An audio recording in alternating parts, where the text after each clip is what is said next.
안녕하세요. 준또 리뷰TV 준또입니다. 오늘 오전에 업로드된 영상에서 저의 불차르로 개인분이 만드신 팬아트를 공개된 포스터로 착각하여 그 사진을 주제로 영상을 제작해 업로드했었는데요. 꼼꼼하게 확인하여 영상을 제작하지 못한 점 너무 죄송합니다. 다시는 이런 일이 발생하지 않도록 꼼꼼하게 확인하여 영상을 제작하도록 하겠습니다. 다시 한번 그 영상으로 인해 불편을 느끼셨을 모든 분들께 사과드리며 팬아트를 제작하신 시청자분께 다시 한번 사과의 말씀 드리겠습니다. 그리고 바로 확인하지 못하고 늦게 대응한 점도 깊은 사과의 말씀드립니다. 다시 한번 꼼꼼하게 확인하여 이런 일이 재발하지 않도록 심혈을 기울이겠습니다.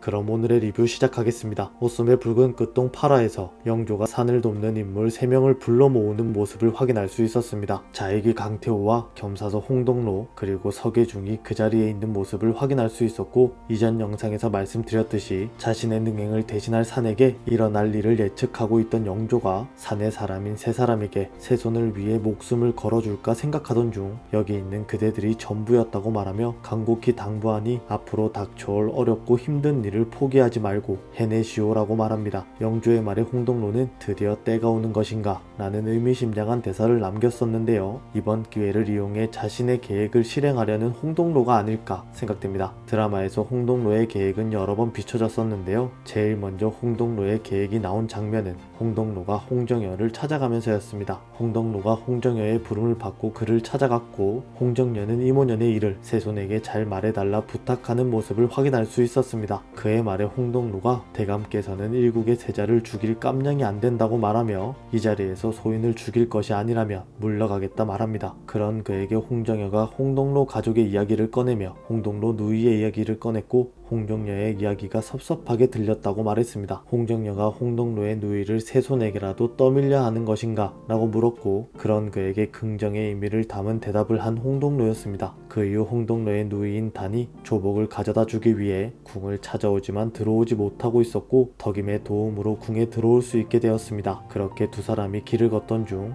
홍동로를 만나게 되고, 홍동로는 누이에게 궁이 마음에 드냐 물어봅니다. 그런 그의 물음에 그렇다고 대답하자 다행이라고 말하는 그의 모습을 확인할 수 있었는데요. 그 이후 덕임과의 대화에서 자신의 누이를 후궁으로 만들기 위해 덕임을 견제하는 홍동로의 모습도 확인할 수 있었습니다. 그렇게 자신의 누이를 산의 후궁으로 만드는 것이 홍동로의 오랜 계획이었을 것이라 생각되는데요. 그 계획의 시작이 이번에 실행되지 않을까 생각됩니다. 오솜의 붉은 끝동에서 홍동로라는 인물은 언제나 세손인 산에 눈에 들기 위해 노력하는 인물이었습니다. 산이 금서를 잃고 위기에 처하게 되고 덕임의 도움으로 위기를 모면하는 모습이 나왔고, 그것을 자신이 한 것이라 거짓말을 하는 장면을 확인할 수 있었죠. 그 이후에도 항상 산의 곁에서 산의 사람으로 살고 있는 홍동로였고, 산의 총애를 받는 덕임을 항상 견제하는 모습을 확인할 수 있었습니다. 이번에 방영될 9화에서 산의 능행을 틈타 반란이 일어나게 되고, 그 전투에서 큰 공을 세우게 될 홍동로의 입지는 더욱 높아질 것이라 생각됩니다. 그렇게 산의 믿음이 더 커진 상황에서 홍동로는 자신의 누이를 산의 후궁으로 만들려 할 것이라 생각됩니다. 과연 홍동로는 자신의 누이를 후궁으로 만드는 것에 성공하게 될까요? 그리고 산의 마음이 덕임을 향하고 있다는 사실을 알고 있는 홍동로가 덕임에게 어떤 모습을 보여주게 될 것인지도 궁금해집니다. 내일만 지나면 오솜의 붉은 끝동 9화가 방영됩니다. 그럼 저는 금요일을 애타게 기다리며 다음 영상에서 뵙겠습니다. 시청해주셔서